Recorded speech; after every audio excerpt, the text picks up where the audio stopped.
আজকে আমরা চট করে জেনে নেব র আর আইএসআই নিয়ে, মানে ভারতের আর পাকিস্তানের দুই গোয়েন্দা সংস্থার লড়াইটা।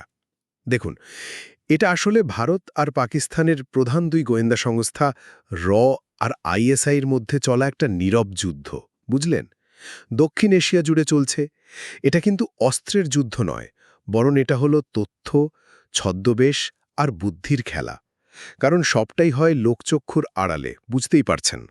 আচ্ছা, প্রথমত হলো র, মানে রিসার্চ অ্যান্ড অ্যানালাইসিস উইং। এটা তৈরি হয়েছিল ১৯৬৮ সালে ইন্দিরা গান্ধীর নির্দেশে। এর মূল কাজটা কি?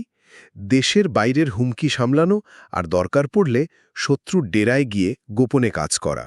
যেমন ধরুন, বাংলাদেশের মুক্তিযুদ্ধে এদের কিন্তু দারুণ গোয়েন্দা সহায়তা ছিল। আর এরা সবসময় নিজেদের নামটা সামনে আনে না, একদম চুপচাপ কাজ সারে। দ্বিতীয়ত আইএসআই, মানে ইন্টার সার্ভিসেস ইন্টেলিজেন্স।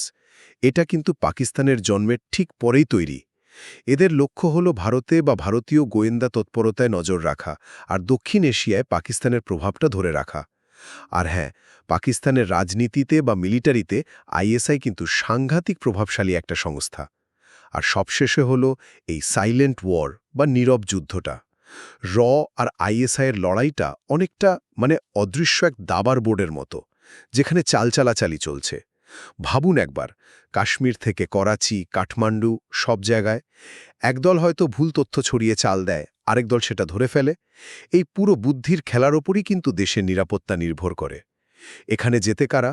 যারা চোখ কান খোলা রাখে, একদম ছায়ার মতো মিশে থাকতে পারে। সুতরাং বুঝতেই পারছেন, র আর আইএসআইয়ের এই অদৃশ্য লড়াইটা আজও দক্ষিণ এশিয়ার ভূরাজনীতির একটা বড় অংশ জুড়ে আছে।